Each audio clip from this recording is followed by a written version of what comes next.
It's great to have everyone here. My name is John Colborn. I am the Executive Director of Apprenticeships for America.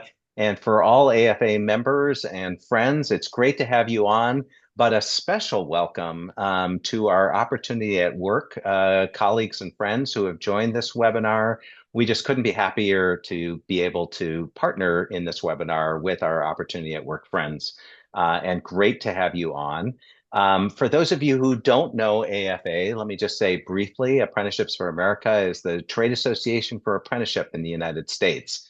And we represent people who are sponsoring apprenticeships, developing apprenticeships, training people in apprenticeship, advocating for apprenticeships, researching apprenticeship. If you use the word apprenticeship, you're a friend of ours, and we'd love to have you as a fellow traveler with Apprenticeships for America. Um, and for this call today, this webinar today. This is one of a series of webinars that we do. We do these about every other week.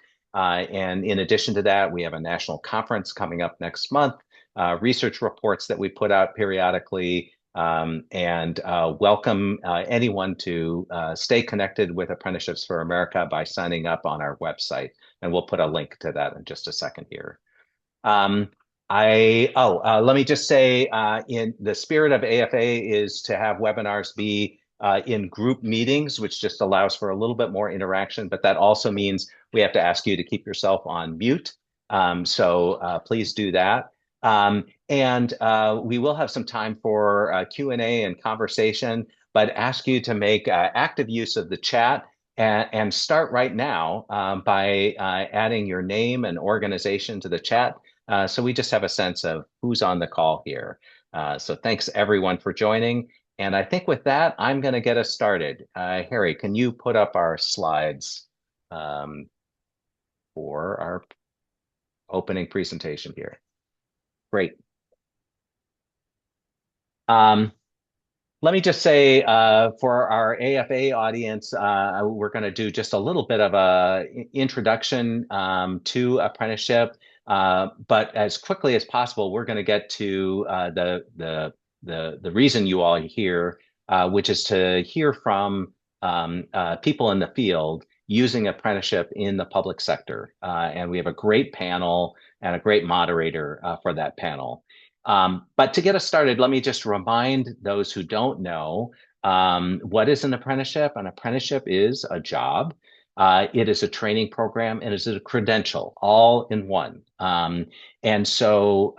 Apprenticeships, registered apprenticeships are formally registered with the state or with the federal government and convey at the end of them a certificate, what's called a journey worker certificate by the U.S. Department of Labor. That's like the diploma for apprenticeships. And there are a couple of key things that define an apprenticeship. First off, that, as I say, it's a job, so there's a paycheck involved. Most apprenticeships happen without any college debt. So somebody has described apprenticeship as a college degree without the debt. And we have really remarkable evidence of the impact of apprenticeship, with significant earnings growth for people who go through apprenticeship programs, amazing retention numbers for people who complete apprenticeship programs. This has led apprenticeship to being described as the gold standard for workforce development. For employers participating in apprenticeship, there are a lot of advantages. First off, oftentimes gives people access to a different pool of candidates than they might otherwise be drawing from, ensures that people are trained in processes and competencies that are embedded in the needs of the company, the culture, and the work processes of the company. There's good evidence of strong retention for companies that are worrying about that, and there are productivity benefits. So a major study of apprenticeship has shown $1.44 return for every dollar invested in apprenticeship. And You may be hearing a lot about apprenticeships these days because apprenticeship has been given a lot of attention by policymakers, both at the federal and at the state level. About a year ago, President Trump set a goal to increase apprenticeships from current 700,000 or so people engaged in apprenticeship to 1 million. And we're seeing a lot of announcements and activity from the U.S. Department of Labor to support that. And we are seeing similar support and enthusiasm from governors and the states, where we're seeing governors adopt goals, policies, and budgets that support apprenticeship. Harry, next slide, please. So with all that enthusiasm and support for apprenticeships, you may be wondering, wow, this is a great idea. We should have a lot of them. And you're right, we should. But in the United States, we really lag other countries in our apprenticeship work. And if you know anything about apprenticeship, you probably heard, oh, Germany, Switzerland, Austria, those are big apprenticeship places. But so is Canada and England and France and Australia. Apprenticeship is really a practice that's been widely adopted by developed economies, and the United States significantly lags other countries. Fortunately, we are in a place now where it's getting a lot of attention. And as Apprenticeships for America, we've been focused on what are some growth trajectories for apprenticeship, which we're going to talk about in just a second. Next slide. Harry. Next slide, please. As we think about growth trajectories for apprenticeship, one of the pathways that Apprenticeships for America has identified is, in fact, the public sector. For those who are not working currently in the public sector or on the public sector talent challenge these days, the public sector is one of the largest employers in the United States with 23 million people. It has workforce needs and talent requirements just like any other employer, and so faces many of the same challenges that the private sector faces. And we see at Apprenticeships for America a significant growth opportunity here. In the UK, or in England, I should say, there's a national policy that 2.3% of all public sector workers should be apprentices. If we were to do that in the United States, we would have a sizable growth in the number of apprentices, almost doubling the numbers of apprentices that are here. And so in our panel today, we have an opportunity to hear from people who are working on this opportunity. And leading the panel is going to be a friend of AFA, Opportunity at Work's Henry Bartholome. Henry's the Senior Manager for Public Sector Partnerships and Membership at Opportunity at Work, and will be leading our panel. In the meantime, I just ask you to keep yourself on mute, use the chat, and when we open up for questions, use the raise your hand so we can recognize you and bring you into the conversation. Thanks, everyone, for being here. Thanks, John. Awesome. Okay, we can go quickly. I'm going to do just a few more slides, but I'm going to keep them quick because I want to save most of the time for our panel discussion, which is really the highlight of today's session. So John mentioned I am at Opportunity at Work, spend a lot of time working on skills-based practices in the public sector, and apprenticeships are a huge part of that. And so you can go to the next slide here. Our work is focused on rewiring the labor market towards a skills-based labor market. And we know that roughly half of the active workforce, over 75 million workers within the US active labor force, are stars. Those are individuals who are skilled through alternative routes. So it means that they've developed their skills through apprenticeship programs, community colleges, military service, on the job, many other ways. They may not have a bachelor's degree. And we know that they're a critical part of our workforce. And apprenticeships are a great way to build pathways. And so I'm super excited for today's conversation because we'll talk a little bit more in depth about what that looks like in the public sector. It's a little bit different in the public sector and the private sector. I've spent a lot of time working on apprenticeships. I'm a part of the advisory committee of the Northern California Apprenticeship Network.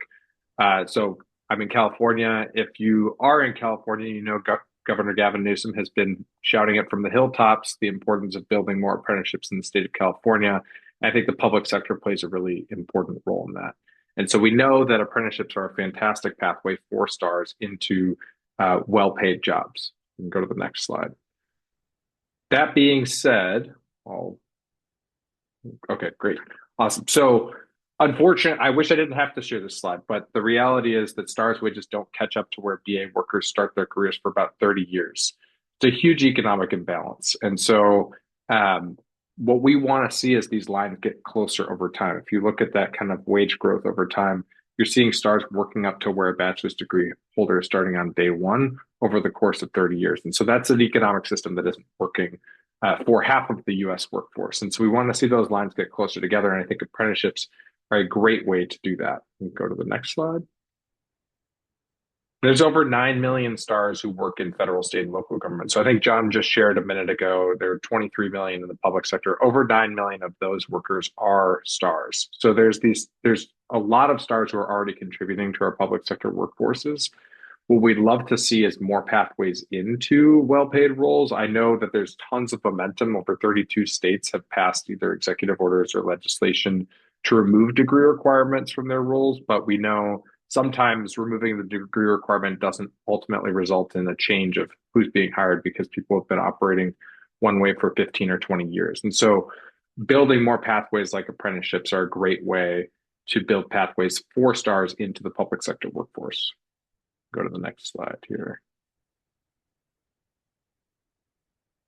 And stars are an incredibly diverse group of workers. So if you're screening out stars, you're leaving behind 62% of Black workers, 54% of Hispanic workers, 65% of rural workers, and 62% of veterans. Those are all stars. And so they represent the majority of many demographic groups. And we know that this is a really important thing for the public sector to represent the communities that they serve. And so we know if we could build more apprenticeship programs, which I'm really excited to kind of just tapping into that before we get into the panel discussion, we could see a much more representative workforce. And we know the public sector does a great job of building pathways, and we think apprenticeships are one of the great ways to do that. Go to the next slide. And so this slide hopefully demonstrates a little bit of the opportunity that exists. There's tons of skills that stars share across these different roles, and you can see the different wage levels. What we'd love to see is for more of those pathways to be built up within the public sector towards some of those higher paying roles. We know there's been tons of progress in the trades around apprenticeship, and I know that there's been some progress in other career fields like tech, cybersecurity, which we'll talk about a little bit shortly here. But we'd love to see more of those pathways actualized. And I know the system can be a little bit different from state to state. So I just want to call that out because I know in California we have our own Division of Apprenticeship Standards. Some states work directly through the DOL and the federal registration program. But I think that there's a tremendous opportunity there to build more public sector apprenticeships. And so hopefully this webinar serves as a way to learn more from those who have been doing it in the public sector at the local level. All right, we go to the next slide. Awesome. So again, I think the point here is that roughly 50% of all stars have the skills now for higher wage careers. So you can imagine a scenario where you have, 5 million workers in the state of California who already have the skills for higher wage roles, but they're being locked out of it due to a degree requirement. If we could turn those roles into apprenticeable roles, so you have an apprenticeship program where stars are training into those roles, that would be one way to build some of those pathways in. And we know in California and many other states across the country, there's been tremendous progress around removing the degree requirements. And so kind of the secondary step there is how do we build pathways into those roles?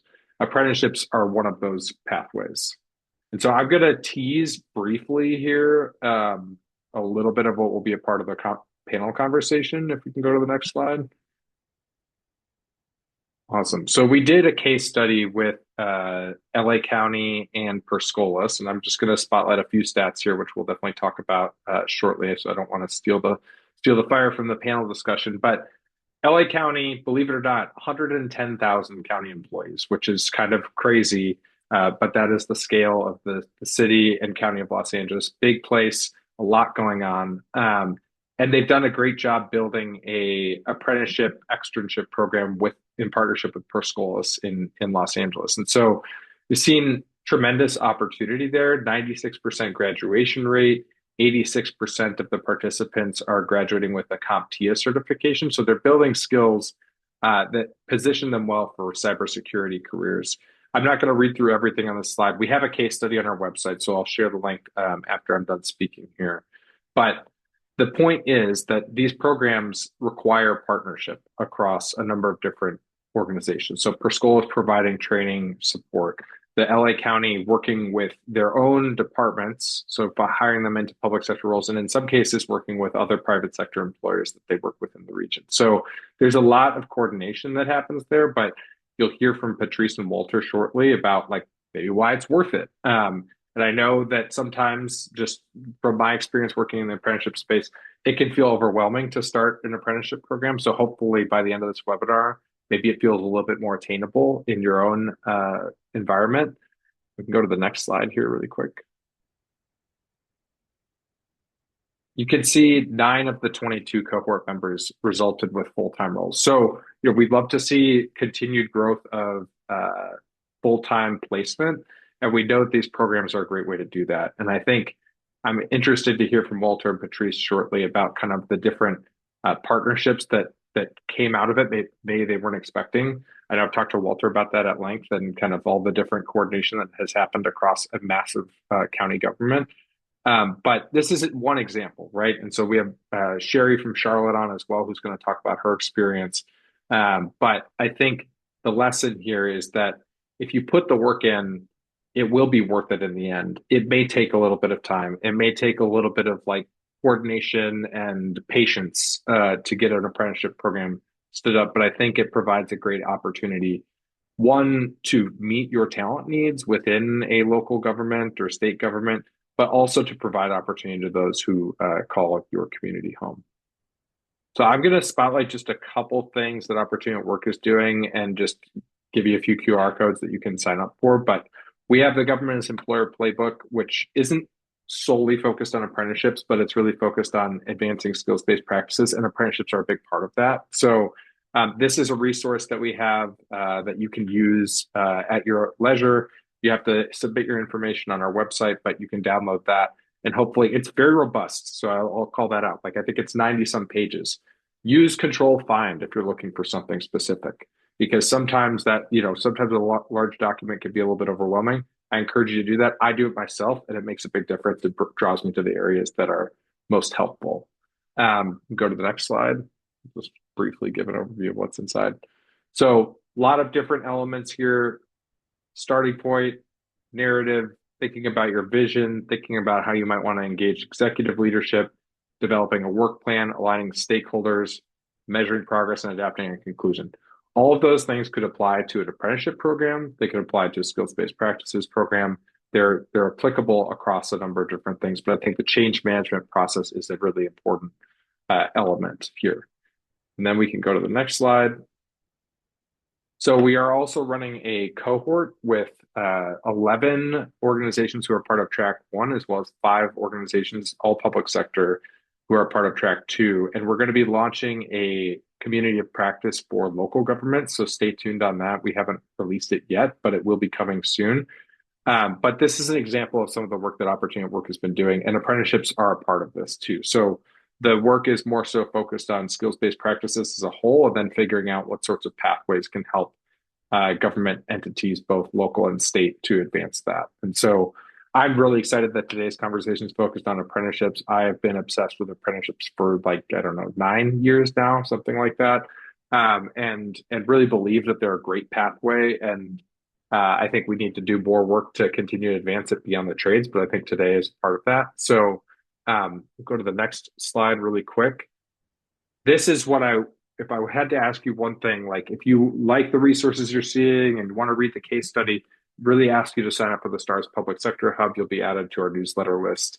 And it has a bunch of resources. So we're talking about apprenticeships today. There's a lot of other skills-based resources there, but hoping that this can be a resource to you all. The whole design of the hub is to serve the public sector and make resources more accessible to people like you who are in the audience today. So with that, I will close the slides and move on to the panel discussion here. I'm just going to pull up my questions. I think we're going to start with Sherry, if you're ready, Sherry. I'm ready. All right. Um, awesome. So we'll start with Charlotte.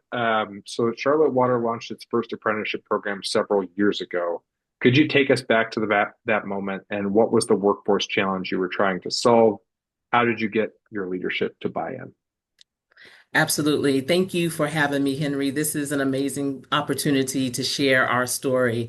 So, I am with the city of Charlotte, and in 2014, actually, there was a Chetty report that was done. It was two groups, one from UC Berkeley and one from Harvard University, that did a study on where is the land of opportunity. And they researched 50 major cities around the country. And Rod Chetty was one of the leads on that study. So if you want to look it up, it's great. It's a good read to understand. And with Charlotte being such a robust city, growing, and people are moving here 125 on a daily basis, we ranked 50 out of 50 in that study. And that study showed our challenges with economic mobility, education, transportation, housing, intergenerational mobility. And so with a thriving city, that couldn't be what's going on. So a task force was put together to see how we could improve. The city of Charlotte being an employer, and a lot of people don't realize how public sector is such a huge employer and impactful for the community. But as an employer, determined that we are going to take the economic mobility piece and try to move the needle there. So in 2016, the city of Charlotte became a business sponsor for apprenticeships. And in 2017, I was hired by Charlotte Water as an apprenticeship specialist. I have over 30 years Hmm. of apprenticeship experience, and I was hired to design Charlotte Water's first apprenticeship program. Charlotte Water is one of now 23 plus departments within the city of Charlotte.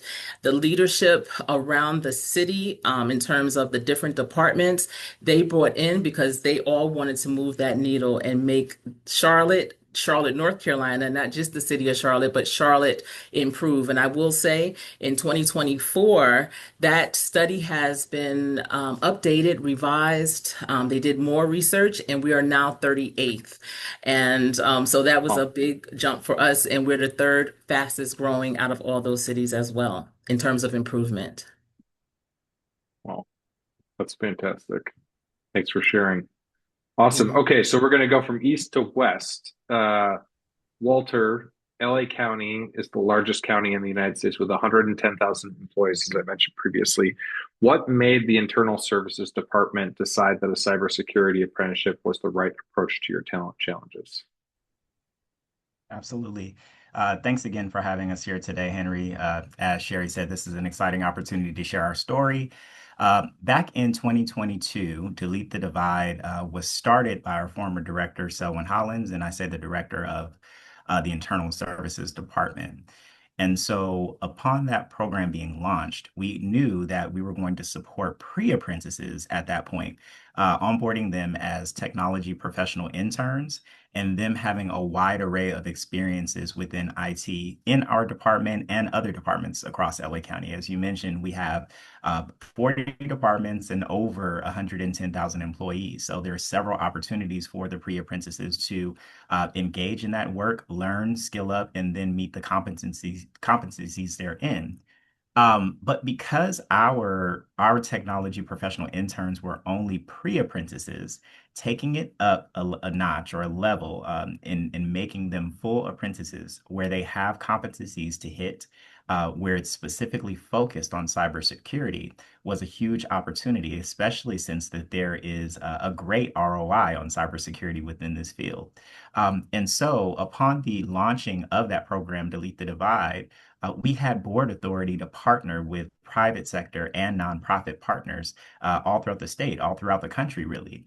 And throughout that strategic partnership strategy, Patrice and I met, Perscolis and Delete the Divide became partners officially, and we came together to merge our goals and create an opportunity where a learning cohort can really transition from having hands-on learning to in-class learning to meet several different competencies while they get free training, while they are paid, And then for the purposes of them having the opportunity to graduate, sit for the CompTIA Plus exam, which is industry recognized. And then, of course, with the support of the program to propel them into a full-time career position in IT.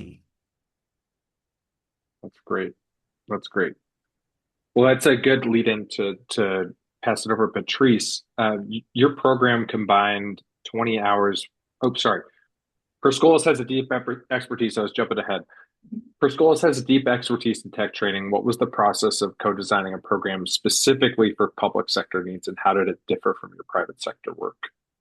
No, thank you, Henry. Thank you so much to both you and John for this opportunity. And so, in working with the Los Angeles County Internal Services Department, our initial priority was to really streamline the processes for partnering with the public sector with while clearly demonstrating the value of such collaborations. And so we understood and wanted to understand and address the red tape that happens. The red tape where there might be approval processes, compliance standards. And so when we are talking about designing our curriculum, we wanted to design it in such a way where we understood the public service roles. We wanted to understand the hiring requirements and the operational timelines. That was really key. And so with the pilot program that we launched, we included our tech training program, and it also included the on-the-job training aspect of 20 hours per week. And this was paid by LA County. And so this was workshops that were delivered for professional skills, mentoring, and coaching. And, the results, as we see within the case study, it does speak for themselves. We were able to achieve a 96% completion rate. And we were also able to have the 86% certification pass rate that we had. And so we were really able to leverage Perscolis's expertise and hands-on technical training, but we tailored it to the needs of whatever it may be with the government compliance standards and their processes. And so we wanted to be a solution to them and really begin to bring the Los Angeles technology departments to the 21st century. Great. Well said. Awesome. Okay, so we'll kind of move from program initiation into kind of these bigger picture questions around change management. So I'm going to go back to you, Sherry. One of the biggest barriers we hear about, and this is across the board for anything skills-based practices, new initiative in the public sector, et cetera, is getting departments and hiring managers to embrace a new model.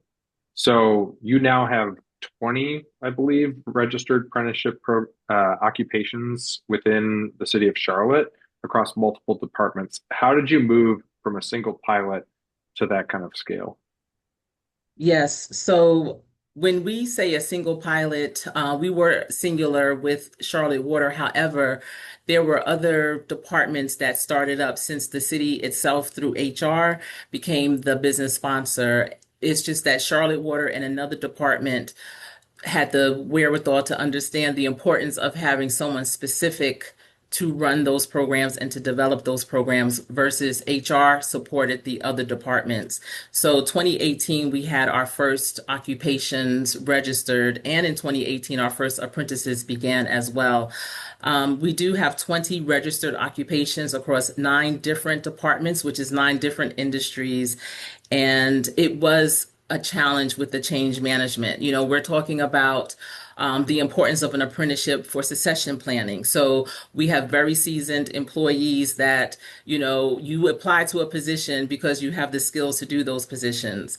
And to tell them we're going to do this registered apprenticeship is going to support your workforce needs because we don't have as many people going into the skilled labor force or don't even know the types of occupations that are available in local government, but they're going to be complete novice. And you're going to hire them because of their transferable skills from experiences, life or otherwise, that they got someplace else. And that was really hard for them to understand. What do you mean we're going to hire someone with absolutely no experience doing this work?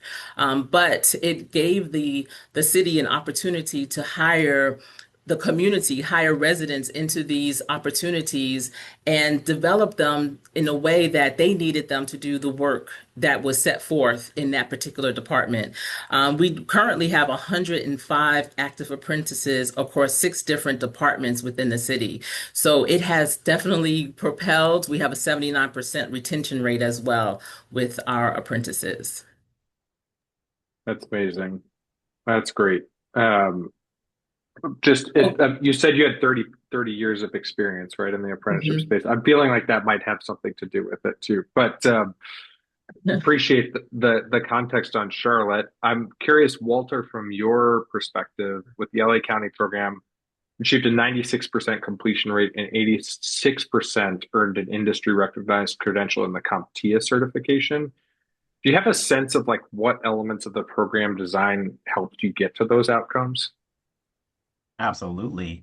From my perspective, I believe that the preparation piece of them being pre-apprentices and then rolling into being an apprentice with Perscolas was something that was crucial. So already having sort of general knowledge of IT work in various fields and then concerting that effort into a cybersecurity track was key. But then also surveying my staff. So at the time, we had about 300 interns on staff with LA County dispersed out to various departments.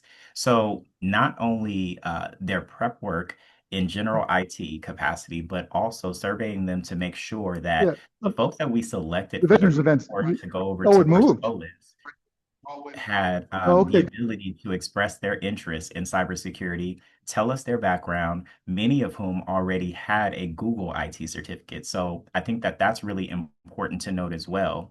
Not only did they sort of preface this work with those prior skills, but there's a difference between that Google cert and that CompTIA Plus cert, right? Which propelled them to want to even move on to this step. They wanted to take the extra steps to skill up even further and have more education so that they can be competitive in the job market after said cohort was completed. And so one of the milestones for Delete the Divide is to usher in these pre-apprentices or apprentices rather into full-time career positions in IT making at least $50,000 or more. And so we just thought that it made perfect sense and this was a natural flow for them to take this step to be more competitive through that process and the results speak for themselves. That's great. Yeah, I think that kind of progression piece is a really important element to call out too. I'm curious from your lens, Patrice, your program combined, I think, 20 hours per week of paid training with professional skills workshops and coaching support. How important were those wraparound supports for learner success, especially stars who may be balancing a variety of responsibilities? Yes, Henry, wraparound supports are critical for our learner success. We all know that many stars, they balance family, they balance work, they balance so many other commitments while they're trying to train, while they're trying to upskill. And so the fact that this was a paid training, and so this really enabled them to focus on the training while they're getting paid. And so the additional supports that were provided were the professional skills workshops.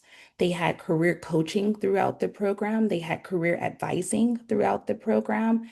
They had resume and interview preparation. And they had access to licensed social workers. It's hard out here. Life is happening and crises are really real right now. And so the fact that they have access to a licensed social worker and a financial coach and even their peers within study groups are really key.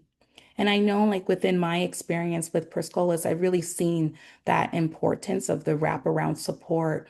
With one of our learners, Orianda, she was displaced in the program, and she was able to tap in to our learner support team and their resources for housing insecurity and safety. And we were able to relocate her to a woman's shelter to continue in our program. And she was very introverted classmate, and she was able to strengthen her communication, her confidence through our own corporate engagements, which really allowed her to see her progress, allowed us to see her progress around professional development, and even within her own personal life, where she was able to finish the program and really have a community that she did not have before. And so when we talk about these supports where, we are combining these supports so that it can reinforce the tech skills, it can reinforce and help them to build confidence. And we see that this support helps our learners overcome their personal or any logistical barriers to their success. And so we know with our per scholas model and this training, it's very effective. And that's why we were able to complete as many in our program and really certify as many in our program. That's great. Yeah, I think the wraparound supports are a really important call out too, because I think that's one of the benefits of an apprenticeship program is you're learning and earning at the same time, which is a huge benefit, I think, for anybody in the workforce, but probably those who are working with a number of different uh, responsibilities and complexities in their lives. Okay, we're going to stay on LA for a moment here. I'm curious, Walter, when you think about the audience today, they're probably thinking about this. They're like, wow, that sounds great. I'm sure it was super easy to stand up that apprenticeship program. I'm curious, in the context of LA County with 110,000 employees across all of your departments, what did you learn about aligning an apprenticeship program with the realities of public sector hiring timelines, coordination across departments, vacancy cycles, et cetera? And what are you doing differently going forward? So that's an interesting question because I'm looking at it now from two different lenses, from the original report that we're talking about here today, and then also for the future. So Patrice and I are also partnering now off the strength of this success to do something different in the future. Originally, with the pre-apprenticeship going to apprenticeship with the learning cohorts of Perscolas, we didn't necessarily have to worry about vacancies, but what helped us get through some of that red tape that Patrice was speaking about is that we had board authority. So we had board authority to partner again with private and nonprofit partners. We also had the Department of Labor approval for our pre-apprentices. And we also had our own competencies in place internally throughout that general IT scope that our interns were engaging in. So there, we were able to bypass some of the traditional red tape that is within government because things just were already aligned, which worked in our favor. Now, we still did have to go through a few different hoops. I would always recommend that anyone who's working in local government get their council involved, whether it be city level or county, early, so that you can iron out those agreements to the liking of both parties or multiple parties and any intermediaries that are necessary in order to funnel these things forward, as well as have your employer partners already ready on hand. So one of the things that I think lends to the success of folks that were hired full time thereafter is that we engaged in strategic partnerships and even did collaborative countywide and external calls uplifting this effort, right? To let folks know that we were engaging in this work and that we had a group of people who were skilling up that will be ready to go to a higher level. Additionally, Delete the Divide had a page dedicated to the interns, highlighting their skill sets, linking it to their LinkedIn, and having their resumes already on file.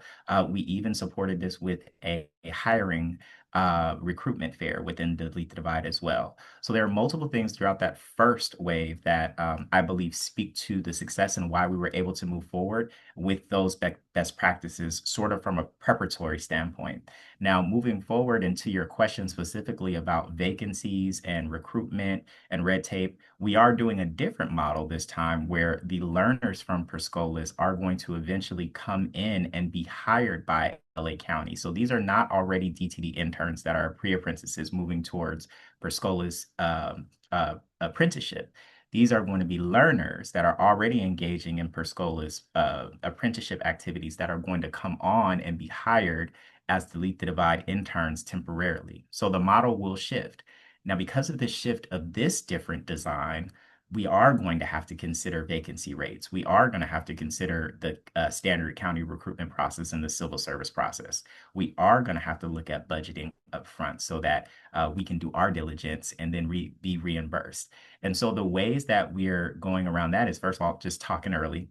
Uh, Again, highlighting the success of our previous partnerships so that it makes sense for the approvals to go forward within LA County. one of the things I think you noted on the initial slide is that when the pre-apprentices and apprentices graduated from that initial program, we were embarking upon a soft hiring freeze. Well, LA County is currently under a hard hiring freeze right now. So the situation is very similar, in fact, a bit more crucial. And because of that, those approvals need to be set very early.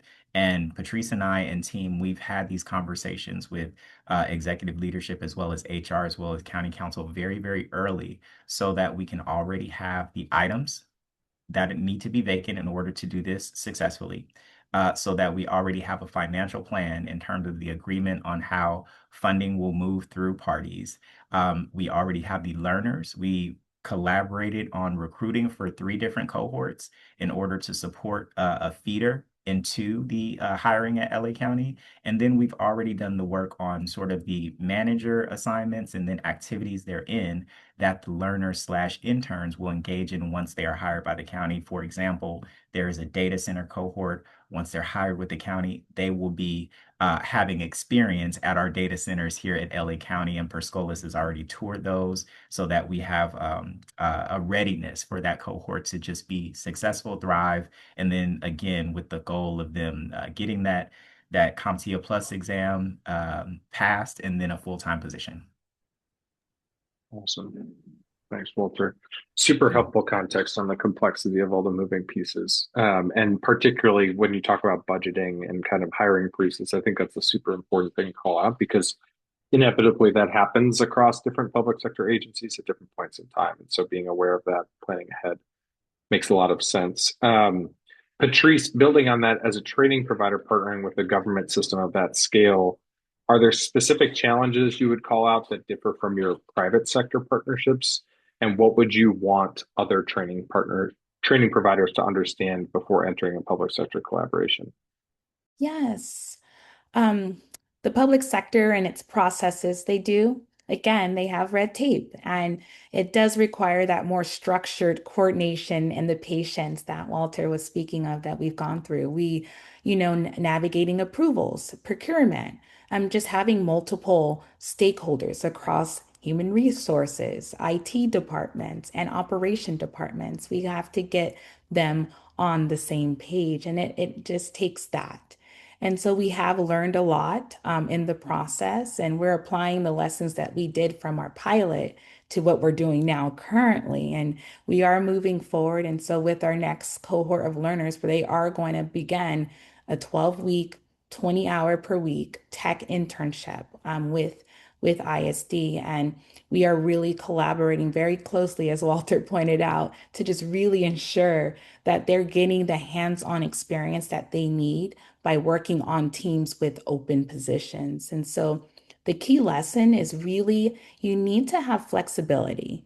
You really need to have proactive communication. I think Walter and I were on speed dial, like number one, with each other. And so collaboration is really essential. And so I think with the first cohort, that was our proof of concept. And that's where we're able to say we did it before. Let's do this again. And that lays the foundation so that we can have a scalable, a really sustainable public sector talent pipeline.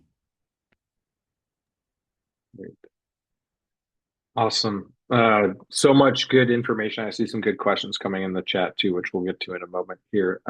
Sherry, Charlotte's program is now being visited by other cities, including San Antonio. What advice would you give to other municipalities who are just getting started? What do you wish you had known when you were starting out? Yes. So San Antonio has come here. We've gone to San Antonio. Also, the city of Philadelphia has visited us and we've gone there. Our goal is to share our blueprint with other municipalities across the nation. And last year we had a statewide apprenticeship conference, and it was for municipalities throughout North Carolina. One thing I would tell them, it's important to know who your state apprenticeship agency is and who your consultant is in your region, because they are the ones that's going to help you get your occupations registered. And, you might think, oh, behind the scenes, it's just going to happen naturally. But if you want it to be a registered program, it has to be registered with your state agency, through the Department of Labor. And ours is Apprenticeship NC. My consultant for the city of Charlotte is Sylvia Jones, and it's just really helpful to have that partnership.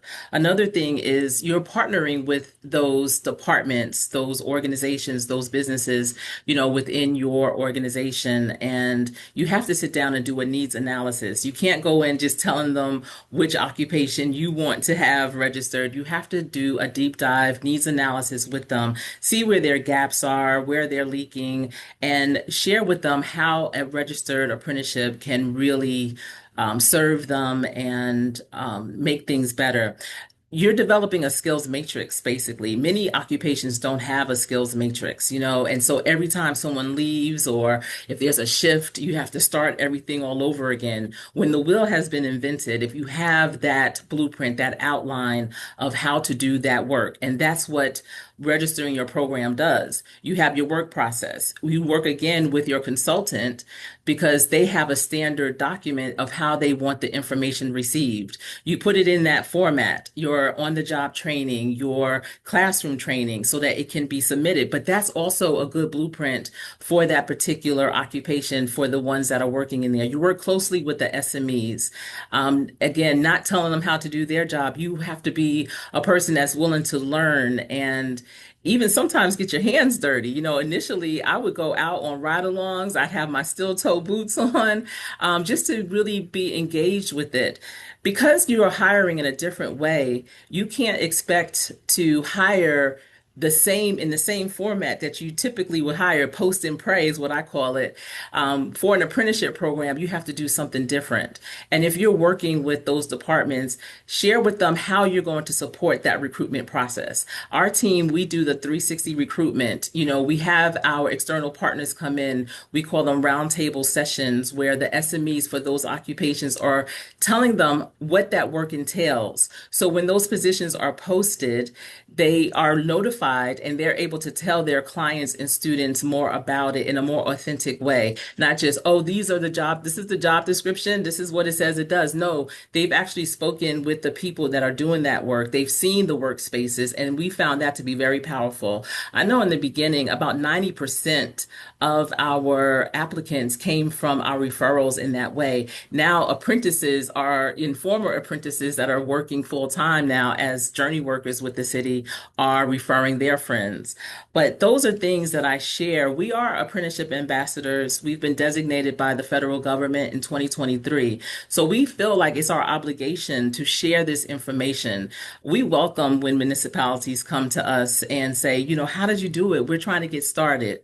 Another thing that I recommend, and I would have never thought this, I've just been working in this type of space for so many years. I didn't realize the value of it though, is having a true person that is going to really support the program. In many instances, people are voluntold to, oh, you're going to handle this apprenticeship, figure it out. But when you are really intentional and hire someone who is an expert in that, that helps to maintain the growth of the program. It's not just one and done, it is continuous. And one thing that I have been thinking about and wanting to implement, and it's something that we're working on. So yes, we have our 20 registered occupations. We're working on developing two here now, and one of them is as a workforce development specialist. And I think it would be so amazing to have a workforce development specialist apprenticeship, but have it as a residency, a professional residency. And this is something that I haven't fleshed out. And actually, this is the first time I'm saying it out loud. But I think that it's important to have them as an apprentice resident and go to a place that's actually doing the work. And I'm going to raise my hand to say, we would love to have something like that. Think about a skills bridge. Think about AmeriCorps, where you are training someone up for an amount of time and then they go out to, it could be another municipality or another business that are building an apprenticeship program, but they have been trained and have seen all angles of an apprenticeship program because they were an apprentice. And it is an apprenticeable occupation. It's an 18 to 18 to 2 year occupation.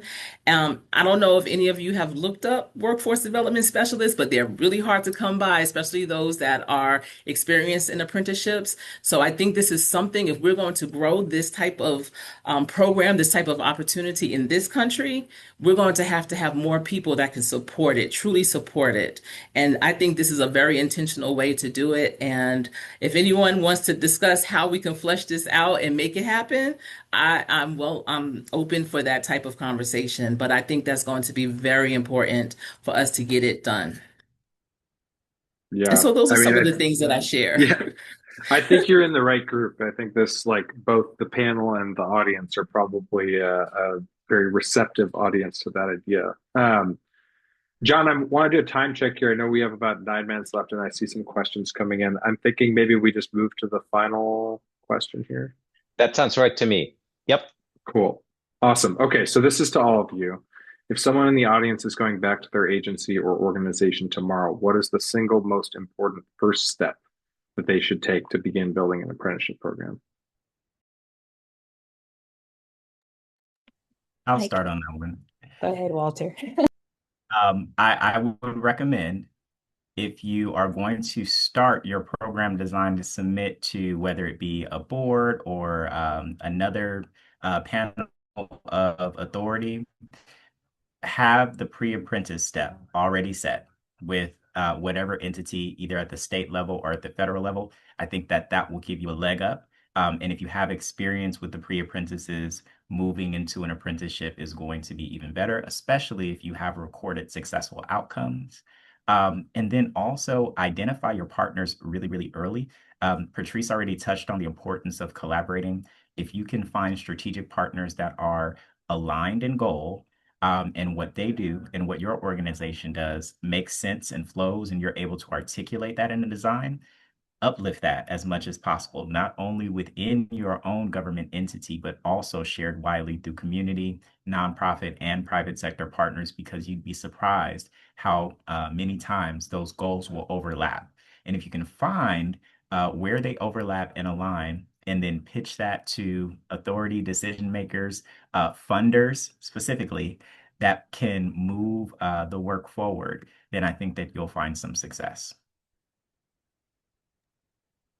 And I would say too, going off of what Sherry had mentioned on the skills matrix, I would say first step would be to conduct, that skills and roles audit.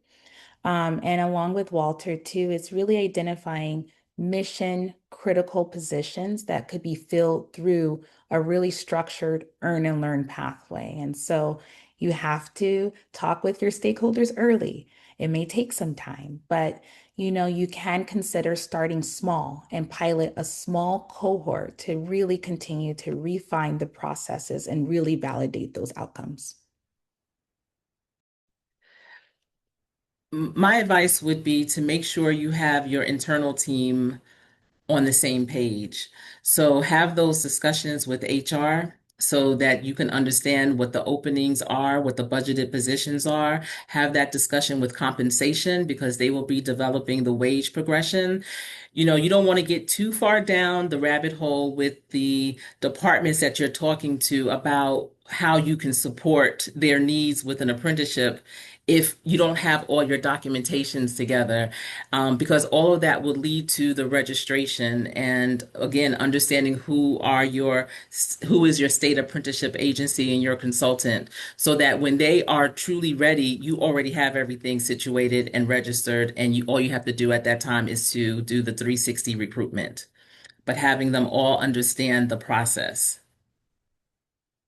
These are great suggestions. My only suggestion from, like, and I don't know if I would call this the first step, but more of a complementary step, is like explore what other programs may have alignment with the development of an apprenticeship program. Because I think when we've been trying to advance skills-based practices, part of it is helping sell them on the idea, right? And so if there are other initiatives and your governor has passed some sort of executive order or your mayor has passed some sort of initiative, like, those would be really important things to have kind of in your folder of why this would be an important thing for them to do. So I think if you can explore those things early on, that's a helpful component too. Um, John, looks like you're gonna chime in here, so I'm gonna pass the So, mic. so I know we have a couple of comments in the chat about the role of unions and how unions connect on this. And so it'd be great to just get perspective from LA and Charlotte, sort of how that's worked, where there have been challenges, and what are the opportunity working with unions. So Charlotte, North Carolina is a non-union state. However, some of our occupations do have unions.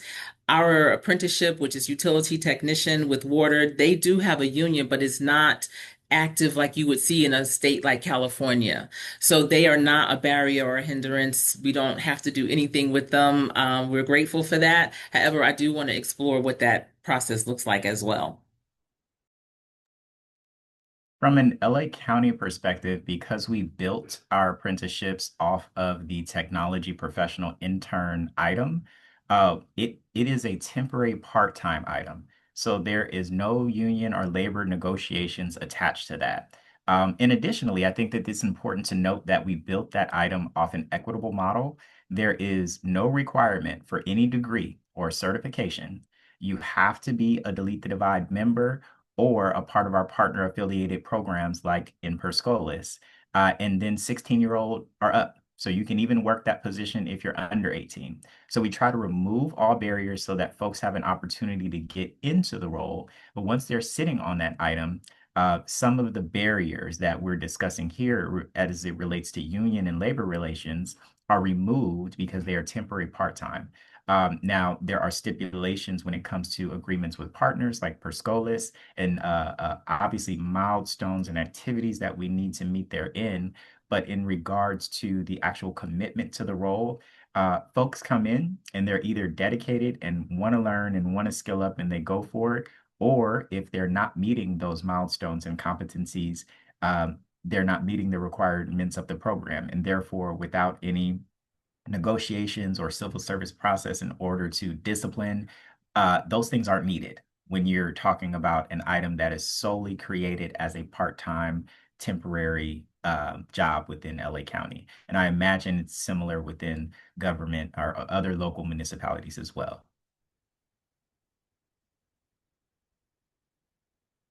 Uh, that sounds like a good design hint.